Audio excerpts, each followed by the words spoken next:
so wonderful to see a full crowd of people here from the community and from AGT. A wonderful relationship we have with them. Students, thank you in advance for your being a wonderful audience.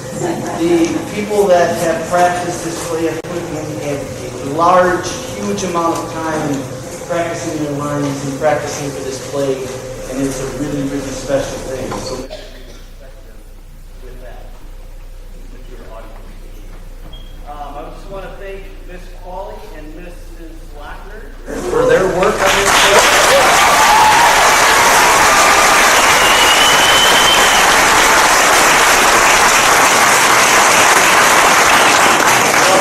Recognize Mr. Cavagnetto as a director.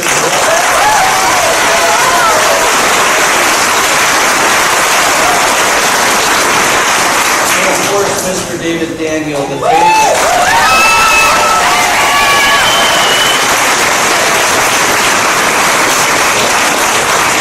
Thank you again for being here today and enjoy the show.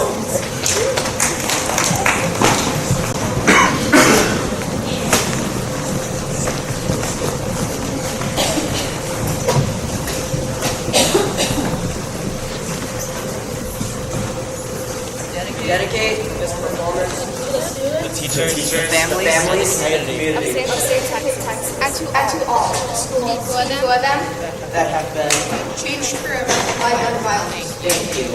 Thank you.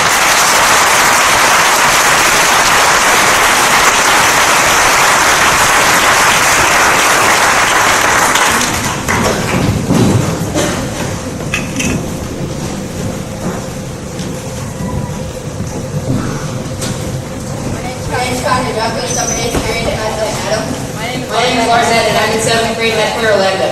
My name is Stevie Ridge. I'm in 6th grade, and I play touchdown. Hi, my name is Isaac Daniel. I'm in 6th grade, and I play all. My name is I'm in 8th grade, and I play volleyball. My name is Ari Stout. I'm in 6th grade, and I play Charles. My name is Natalie Larson. I'm in 7th grade, and I play Audrey.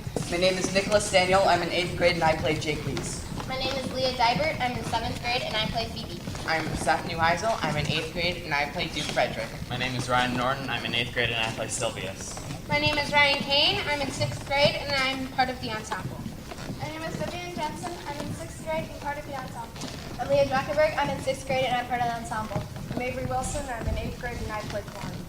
I'm Megan Needham. I'm in 7th grade, and I play an ensemble. I'm Andrew Crenshaw. I'm in 7th grade, and I play Sir Oliver Martex. My name is Emily Willie. I'm in 8th grade, and I play Celia. My name is Benjamin Whitaker. I'm in 8th grade, and I play Duke Senior. My name is Ian Hamblin. I'm in 8th grade, and I play a tree. My name is Eli Johnson. I'm in 8th grade, and I play tree. My name is David Gilbert. I'm in 8th grade. I play William and ensemble. I'm Christina Langer. I'm in 8th grade, and I play Hyman. I'm Christopher Hamblin. I'm in 8th grade, and I play Jacques Dubois. And I'm Mason Hinkle. I'm in 8th grade, and I play LeBeau.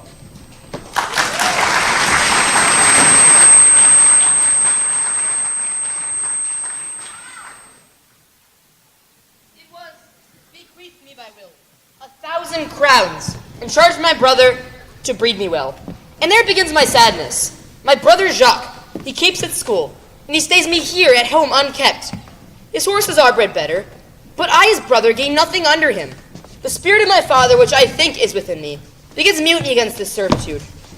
Now, sir, what make you here? I am not taught to make anything.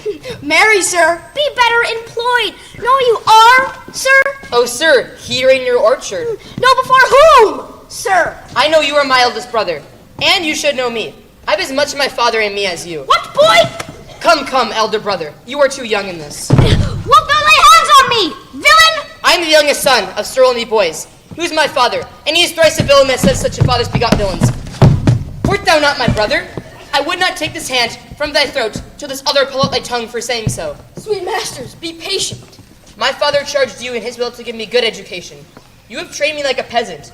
The spirit of my father grows strong in me, and I will no longer endure it. Therefore, give me my poor lottery my father left me, and with that I will go by my fortunes. Well, sir, shall have some part of your will. I pray you, leave me. Get you with him.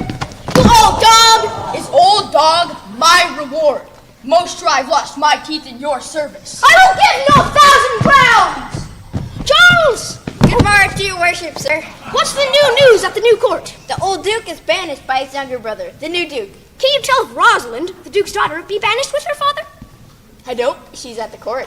Where would the old duke live? They say he's already in the forest of Arden, and many merry men with him. And there they live, like the old Robin Hood of England. You wrestle tomorrow before the new duke? Marry do I, sir, but your younger brother Orlando hath a disposition to come disguised against me.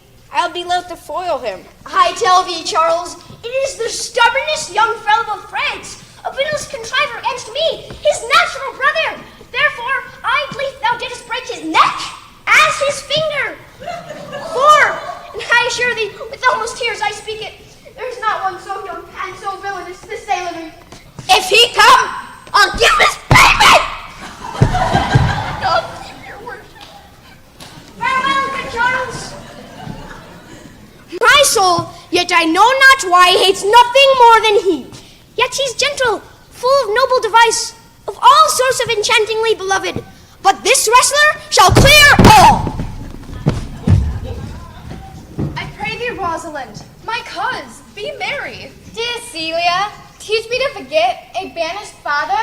You know my father hath no child but I. But when he dies, what he hath taken away from thy father, I will render thee again. Therefore, my sweet Rose, be merry. I will. And Devi Sports, what do you think of falling in love? Love no man in earnest. Here comes Monsieur Lebeau. Fair princess, you have lost much good sport. Sport? Of what color? Color, madam? How shall I answer you? I would have told you of good wrestling in here, where you are. They're coming to perform it. Shall we see this wrestling, cousin? You must, for here is the place appointed for it. Let's get ready to rumble! Yonder sure they are coming. Let us stay and see it.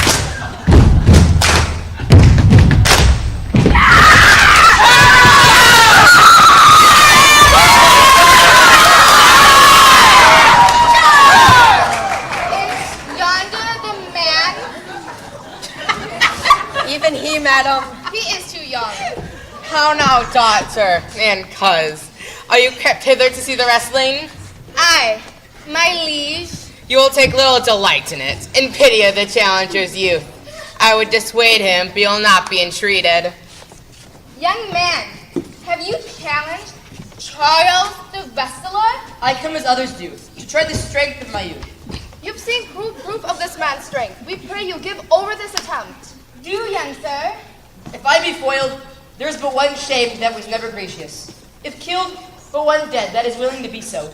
And in this world I fill up a place, maybe better supplied when I've left it empty. Fare you well. Charles! Are you ready? Are you ready? Wrestle!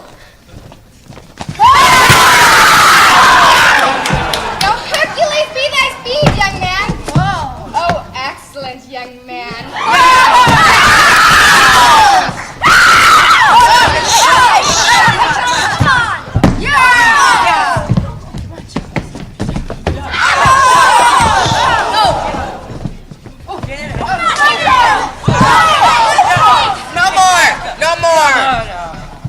How dost thou, Charles? He cannot speak, my lord. Bear him away.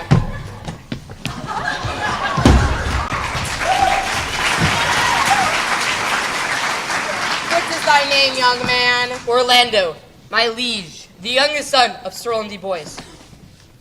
The world esteemed thy father honorable, yet I still found him mine enemy. Fare thee well. I wish thou had told me of another father. I am proud to be Sir Roland's son, his youngest son, and would not change that calling. The Duke, my father, loved his father dearly. Sir, you have well deserved. Gentlemen, wear this for me. Shall we go, cuz? Aye. Fare you well, fair gentlemen. Can I not say, I thank you? All my better parts are thrown down. He calls us back. I'll ask him what he would. Did you call, sir? Sir, you have wrestled well and overthrown more than your enemies. Fare you well. What passion hangs these weights upon my tongue? I cannot speak to her, yet she urged conference. Or Pearl, Lando, thou art overthrown. Sir, leave this place. The Duke miscounts all you have done. Which of the two is daughter of the Duke? The smaller is his daughter. The other is daughter to the banished Duke. Sir, fare you well. Fare you well. Thus must I, from smoke to smother, from tyrant Duke to tyrant brother. But heavenly Rosalind. Why, cousin? Why, Rosalind? Is all this for your father?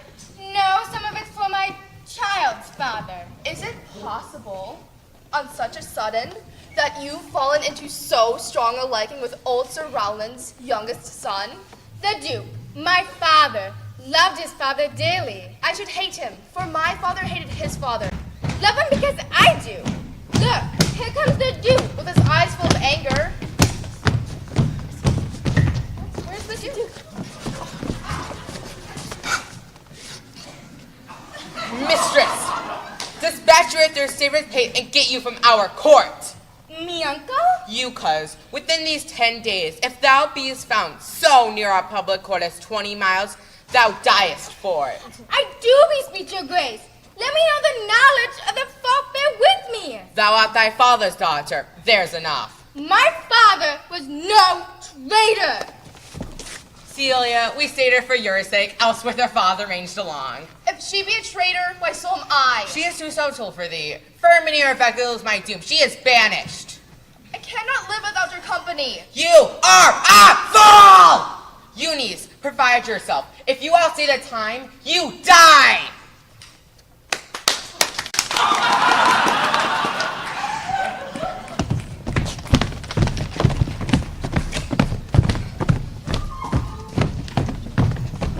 Let my father seek another heir. Say what thou canst, I'll go along with thee. Whither shall we go? To seek my uncle in the forest of Arden.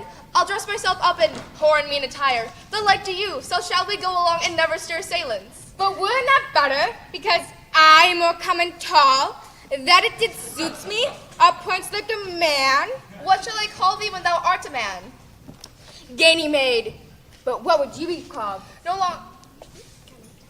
longer Celia, but Aliana.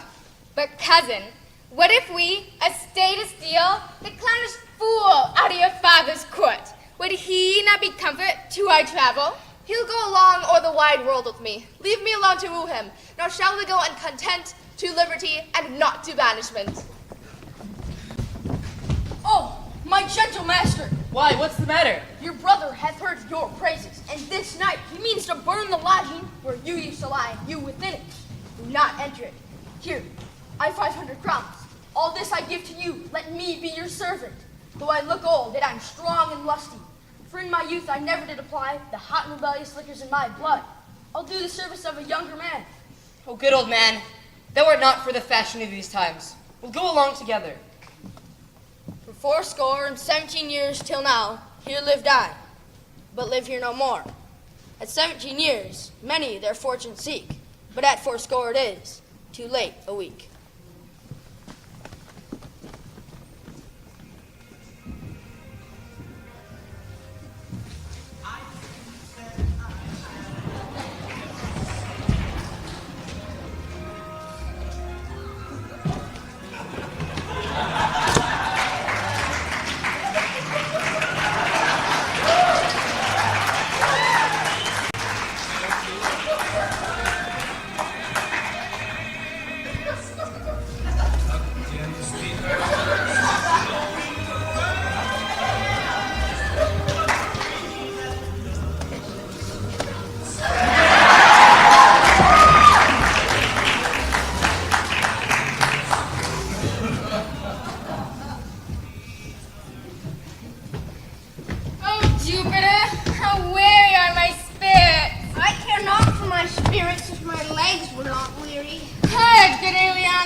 I'd rather bear with you than bear you.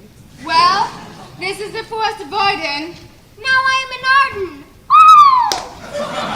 When I was at home, I was in a better place. If thou rememberest, not the slightest folly that ever love did make thee run into, thou hast not loved. Or if thou hast not sad as I do now, wearing thy hair in thy mistress's praise, thou hast not loved. Or if thou hast not broke from company, abruptly as my passion now makes me, thou hast not loved. Oh, Phoebe! Phoebe! Phoebe! This shepherd passion is... Phoebe! This shepherd passion... This shepherd passion is much upon my fashion. Question yawns, woman, if sheep or gold will give us any food, I faint almost to death. I prithee, young shepherd, bring us to a place where we may rest ourselves and feed. Here's a young maid with travels much depressed and faints for scour. I wish my fortunes were more able to relieve her, but at our sheepcote now there's nothing you shall feed on. Come see. The most welcome you shall be. Oh, dear master, I can go no further. Oh, I die for food. Here, lie down and measure out my grave. Why, how now, Adam? Live a little. If this uncouth forest you have anything savage, I will either be food for it, or bring it for food to thee. Hold death the while, at arm's end, and I will here be with thee presently. Yet thou liest in the bleak air. Come, and I will bear thee to some shelter, and thou shalt not die for lack of dinner. Cheerly, good Adam.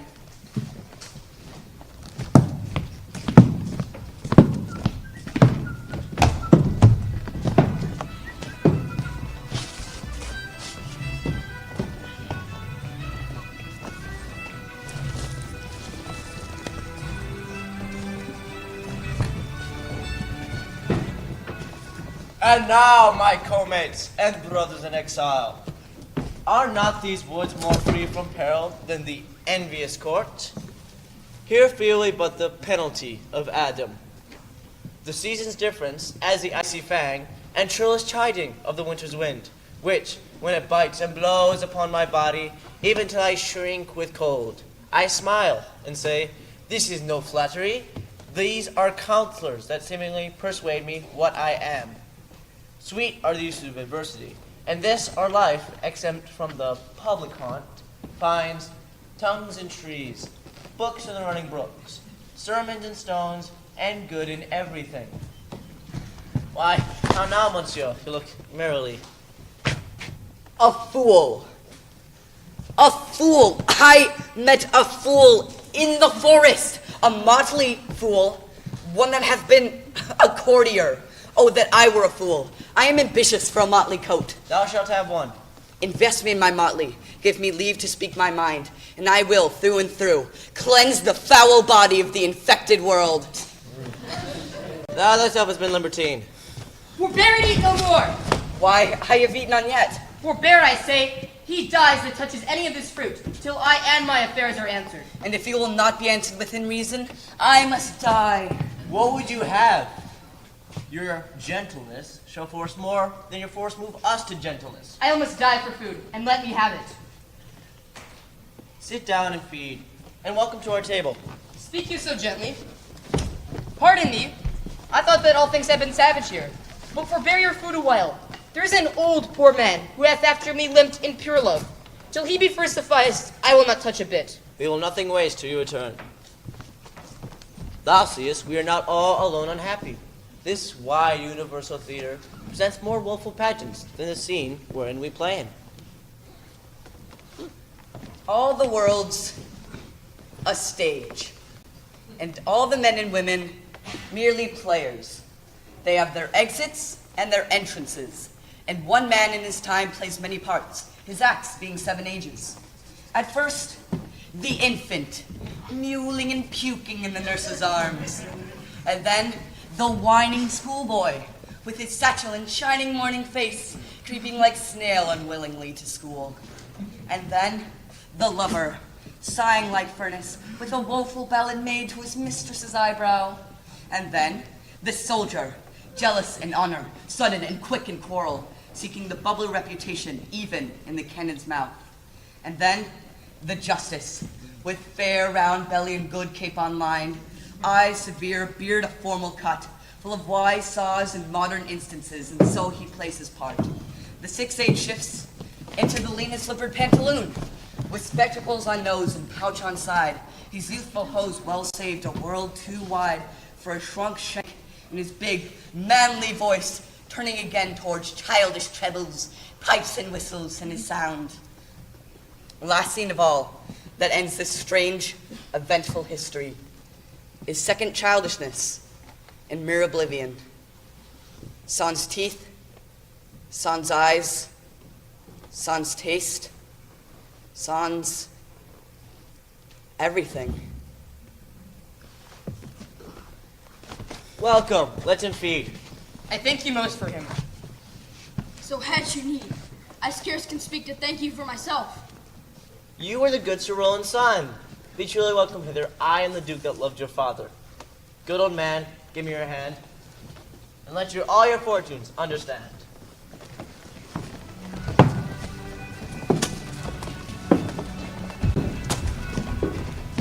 Not seen him since. Sir, that cannot be. Find out thy brother. Bring him dead or living.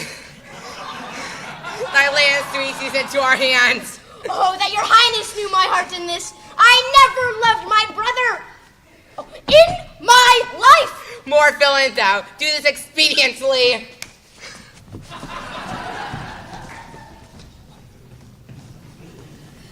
O Rosalind, these trees shall be my books, and in the barks my thoughts, that idle character, that every eye which in this forest looks shall see thy virtue witnessed. Run, run, Orlando, carve on every tree, the fair, the chaste, the unexpressive she. From the east to the west and in, no do like Rosalind. All the picture's fairest lines are but back to Rosaline. Let no face be kept in mind, but the fair Rosaline. I will rhyme you so 8 years together. For a taste. Winter garments must be lined, so must slender Rosaline. Sweetest nut hath sourest rind, such a nut is Rosaline. He that sweetest rose will find, must find love's prick and Rosaline. These are the very full scallop of verses. I found them on a tree. Truly, the tree yields bad fruit. Didst thou hear these verses? Oh, yes.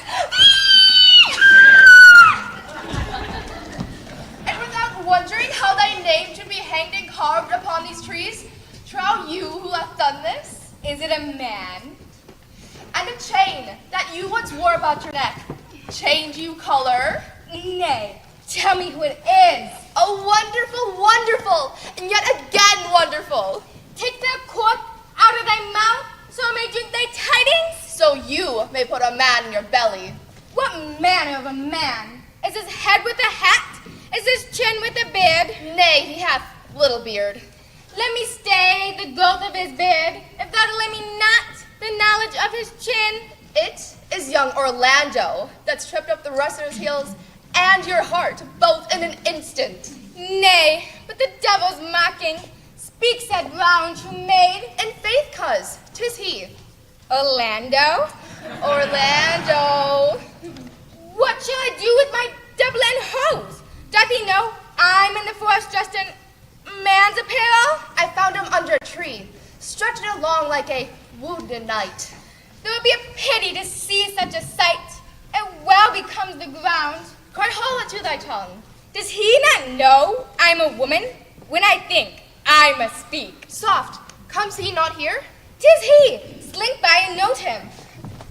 Let's meet as little as we can. I do desire we may be better strangers. Mar no more trees with writing love songs in their barks. Mar no more verses, reading them ill-favoredly. Rosalind's your love's name? Yes. I do not like her name. There was no thought of pleasing you when she was christened. What stature is she of? Just as high as my heart. You are full of pretty answers. I was seeking a fool when I found you. He was drowned in the brook. Look in, and you shall see him. But there I shall see mine own figure. Which I take to be a fool. Farewell, senior love. Adieu, good Monsieur Melancholy. I will speak to him. Forrester, what is o'clock? You mean to ask me what time of day? There is no clock in the forest. Then there is no lover in the forest. A signing every minute and groaning every hour would detect time as well as clock. Where dwell you, pretty youth? With the shepherdess, my sister, here in the skirts of the forest. Your accent is something finer. An old uncle of mine taught me to speak, who was in love. I have heard him read many lectures against women. Do you remember the evils he laid upon women?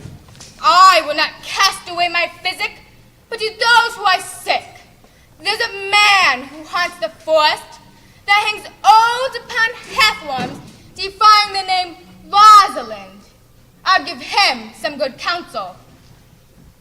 I am he. My uncle taught me to know a man in love. You are not. What were his marks? A lean cheek, which you have not. A blue eye and sunken, which you have not. Your hose should be unguarded, your sleeve unbuttoned, and your shoe untied. Everything about you should be demonstrating a careless desolation. You are no such man. But are you he who hangs the verses on the trees? I'm that unfortunate he. Love is merely a madness, and I profess curing it. Did you ever cure any? Yes, one. He used to imagine me his love to his mistress, and I sent him every day to woo me, at times which I would be changeable, proud, apish, shallow, full of tears, full of smiles. Now like him, now loathe him, then entertain him, then forswear him. And thus I cured him. And this is the way I will wash your liver clean. I shall not be cured, youth. I would cure you if you become me Rosalind and come every day to woo me. I will. Nay, you must call me Rosalind. Come, sister, will you go? Come apace, good Audrey. Am I the man yet? What? Truly, I would to God to bid thee poetical. I do not know what poetical is. Is it honest? No, truly. Would you not have me honest? No, truly. A material fool. Well, I am not fair, therefore I pray the gods make me honest. Truly, to cast away honesty upon a foul slut, or to put good meat into an unclean dish. I am not a slut. Though I think the gods, I am foul. Well, praise be the gods for thy foulness.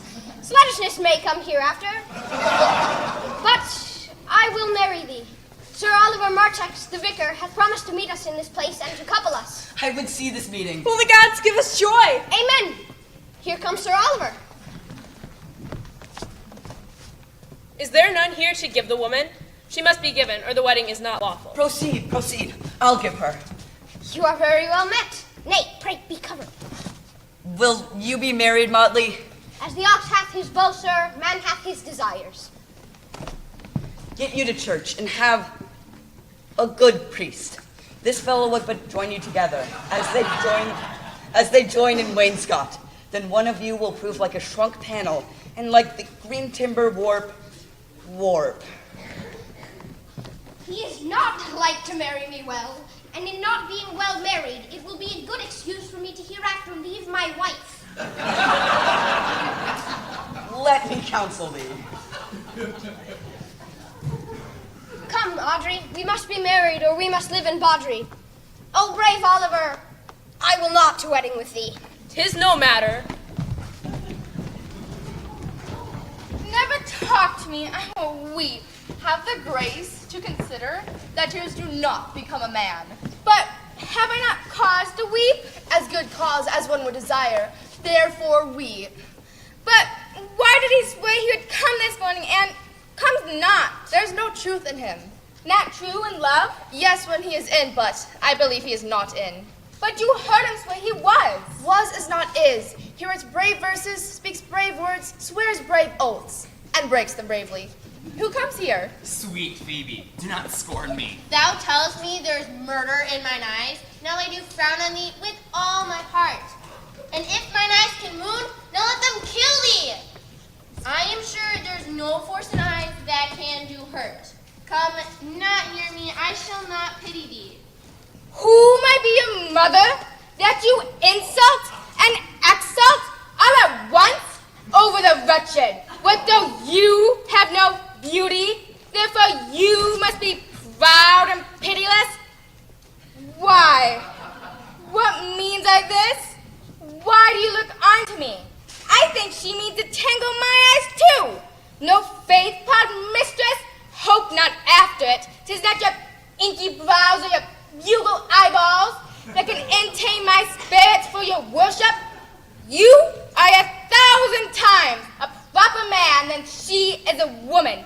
'Tis such fools as you that makes the world full of ill-favored children. But mistress, know yourself down on your knees, thanking heaven, fasting for a good man's love. For I must tell you, friendly in your ear, sell when you can, for you are not for all markets.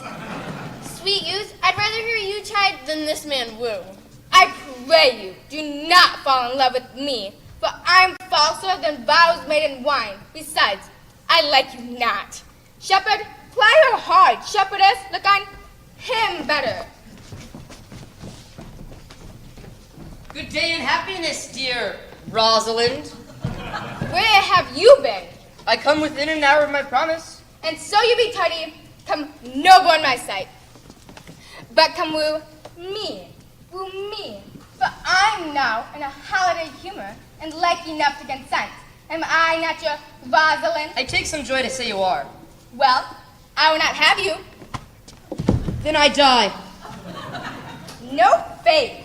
The poor world is almost 6,000 years old, and in all this time, not any man has died from a love cause. Men have died time to time, and worms have eaten them, but not for love. But now I'll be your Rosalind, and a more oncoming disposition. Ask me what you will. Love me, Rosalind. Yes, Fridays and Saturdays and all. And wilt thou have me? And 20 cents. What? Are you not good? I hope so. Then why can one desire too much of a good thing? Come, sister, you shall be the priest and marry us. Give me your hand, Orlando. What do you say, sister? I cannot say the words. Will you, Orlando? Will you, Orlando, take to wife this Rosalind? I will. Aye, but when? Why now as fast as she can marry us? Then you must say, I take thee, Rosalind, for wife. I take thee, Rosalind, for wife. Now tell me how long you have her. Forever and a day. Say a day without the ever. No, Orlando. Men are April when they woo, December when they wed. For I will be jealous, glamorous, and giddy. I'll weep for nothing when you are disposed to be married. I'll laugh when thou art inclined to sleep. But will my Rosalind do this? She will do as I do. Oh, but she is wise. Or else she would not have the wit to do this. Make the doors upon a woman's wit and out at the casement. Shut that 'twill fly out the keyhole. Stop that 'twill fly with the smoke out the chimney. For these next 2 hours, Rosalind, I will leave thee. I must attend the Duke at dinner. By 2 o'clock I will be with thee again. I knew what you had proved. My friends told me as such. And so come death. 2 o'clock is your hour? Aye, sweet Rosalind. If you come 1 minute behind your hour, I would think you the most unworthy of her you call Rosalind. Therefore I keep your promise. Oh, my pretty little cuz, that thou didn't know how deep I'm in love, but my affections hath unknown bottom, like the Bay of Portugal. Or rather bottomless, that as far as you pour affection in, it runs out. I cannot be out of sight, Orlando. I'll find a shadow and sigh till he come. I'll sleep. Whoever loves that love not at first sight. Sylvius, since Thou can't talk of love so well. Thy company I will endure, and I'll employ thee too, but do not look for recompense. Loose now and then a scattered smile, and that I'll live upon. Knowest thou the youth that spoke to me? Not very well. It is a pretty youth, not very pretty. He is not very tall, yet for his years he's tall. His leg is but so, yet 'tis well. There be some women would have gone near to fall in love with him. I'll write to him a very taunting letter. Thou shalt bear it. Wilt thou, Silvius? Phoebe, with all my heart. I'll write it straight. Go with me, Silvius. Is it not past 2 o'clock? He hath taken his bow and arrows, and hath gone forth to sleep. My gentle Phoebe, bid me give you this. She says that I'm not fair. She calls me proud. She says that I lack manners. Well, shepherd, well, this is a letter of your own device. No, Phoebe did write it. This is a man's invention. It is hers. Will you hear the letter? So please you, for I never heard it yet heard too much of Phoebe's cruelty. Art thou God, the shepherd's turn, that a maiden's heart hath burned? Can a woman rail thus? Call you this railing? Alas, poor shepherd. Wilt thou love such a woman? Will go and say to her, if she love me, I charge you to love thee. If she will not, I will never have her. Good morrow, fair ones. Pray you, where in this forest stands your sheepcote fenced about with olive trees? West of this place, but at this moment there's none within. I know you by description. Are you not are you not the owners of the house? We are. Orlando doth commend him to you both, and that youth he calls his Rosalind. He sends this bloody napkin. Are you he? I am. What must we understand by this? Some of my shame. Orlando left to promise to return, and pacing through the forest, lo, what befell? Under an oak, a wretched ragged man lay sleeping on his back. About his neck, a green and gilded snake had wreathed itself with her and approached the opening of his mouth. But suddenly, seeing Orlando, it did slip away into a bush, under which a lioness lay couching. This seen, Orlando did approach the man and found it was his brother, his elder brother. I've heard of this brother, the most unnatural that's lived amongst men. And well, I know he was unnatural. But Orlando, did he leave him there? Food to the hungry lioness? Twice did he turn his back, but kindness, nobler ever than revenge, made him give battle to lioness, who quickly fell before him, in which hurtling from miserable slumber, I awakened. Are you his brother? I do not shame to tell you what I was, since my conversion so sweetly tastes, being the thing I am. Upon his arm, the lioness had torn some flesh away, which all this while had bled. I bound up his wound, he sent me hither to tell the story, to give that bloody napkin that he in sport doth call his Rosalind. Ganymede, sweet Ganymede. And it will swoon when they do look on blood. There is more within it. I would I were at home. You lack a man's heart. Tell your brother how well I counterfeited. This was not counterfeit. Counterfeit, I assure you. Well, counterfeit to be a man. So I do. Good sir, go with us. That will I. But I pray you, commend my counterfeiting. Will you go? We shall find a time, Audrey. Faith, the priest was good enough. A most wicked Sir Oliver. But, Audrey, there's a youth in this forest that lays claim to you. Aye, here comes the man. Good evening, Audrey. Good evening. William. Is thy name William? William, sir. Do you love this man? I do, sir. Give me your hand. Art thou learned? No, sir. Then learn this. Drink, being poured out of a cup into a glass, by filling one doth empty the other. Now all your writers do consent that Ips is he. Now you are not he, sir, for I am he. Which he, sir? He, sir, that must marry this woman.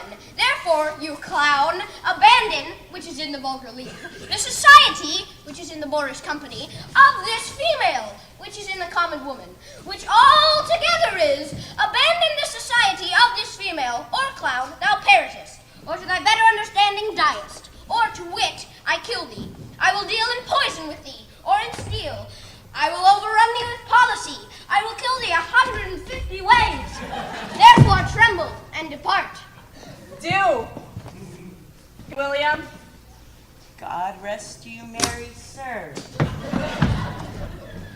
Audrey, I attend.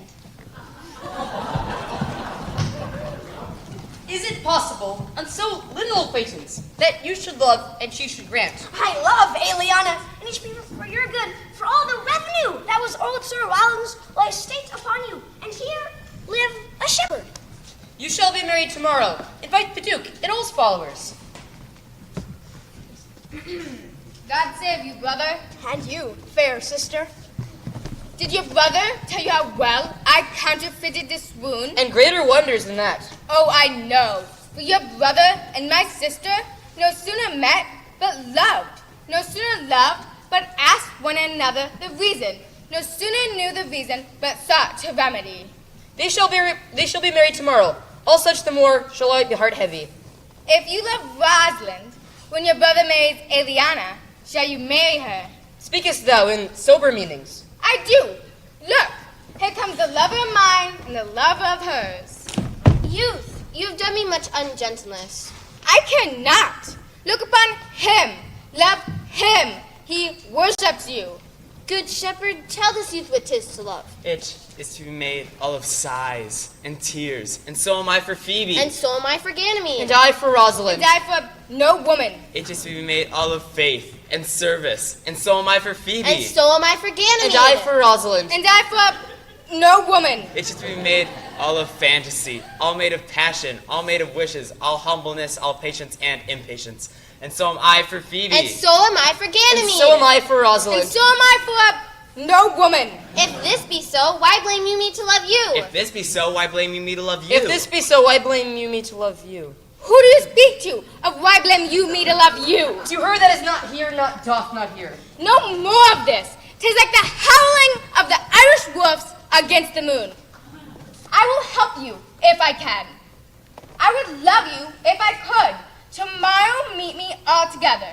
I'll marry you if I ever marry a woman, and you shall be married tomorrow.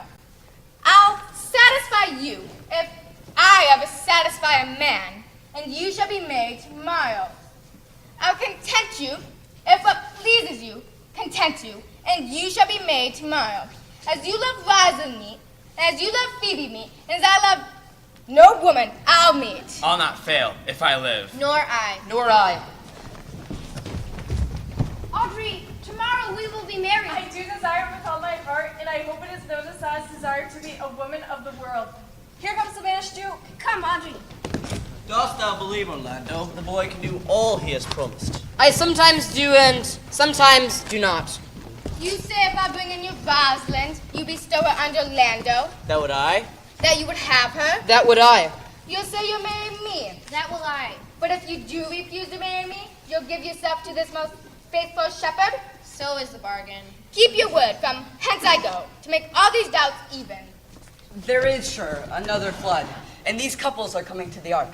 Look, here comes another pair of very strange beasts. Salutation and greeting to you all. Good, my lord, like this fellow. I like him very well. I present here, sir, amongst the rest of these country copulatives, to swear and forswear. A poor virgin, sir, an ill-favored thing, sir, but mine own. Is this not a rare fellow, my lord? Hey, how you doing? Good Duke, receive thy daughter. Hymen from heaven hath brought her, that thou mightst join her hand with his, whose heart within her bosom is. To you I give myself, for I am yours. To you I give myself, for I am yours. If there be truth in sight, you are my daughter. If there be truth in sight, you are my Rosalind. If sight and shape be true, then my love adieu. Peace! 'Tis I must make conclusion of these most strange events. You and you, no cross shall part. You and you are heart and heart. You, his love, must accord, or have a woman to your lord. You and you are sure together, as winter is to foul weather. Oh, my dear niece, welcome thou art to me, even daughter welcome, to no less degree. I will not eat my word. Thou art mine. Let me have audience for a word or two. I am the second son of old Sir Rowland. Duke Frederick addressed he a mighty power, purposely to take his brother here and put him to the sword, where into this wild wood he fled, and meeting with an old religious man, after some question with him, was converted, both from his enterprise and the world. His crown bequeathed unto his banished brother, and all the lands that with him were exiled were restored again. Welcome, young man. First, in this forest, let us do those ends, that here we're well begun and well begot. And after, every of this happy hour shall share the good of our returned fortune. Meantime, forget this new fallen dignity and fall into a rustic revelry. Play music. We will begin these rites as we do trust they'll end in true delight.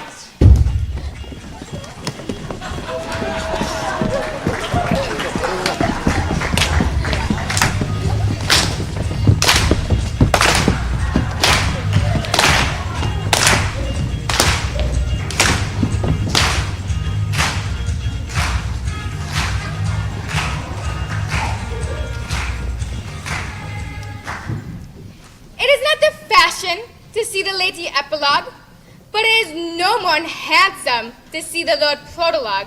My way is to conjure you, and I begin with thy woman. I charge you, O woman, for the love you bear to men, to like as much as this play as pleases you. And I charge you, O men, for the love you bear to women, as I perceive by your simpering, none of you hates them. That is between you and the woman the play may please. As I'm a woman, I'd kiss as many of you with beards that please me, complexions that liked me, and butts I define not. As I'm sure, as many of you have good beards, or good faces, or sweet butts will. When I make curtsy, bid me farewell.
I don't know about you folks, but right now my heart is just bursting with pride. These kids have impressed me beyond measure.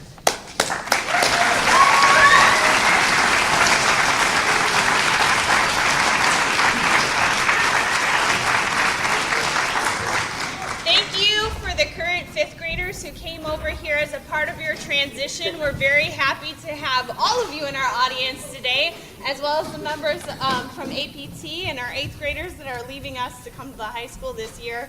Thank you so much for coming. You were a great audience. I've really enjoyed working with these students. Thank you so much. Fifth graders, your teachers will help you get back to your classes. Eighth graders, you're going to also go back to the middle school at this time. Thank you so much.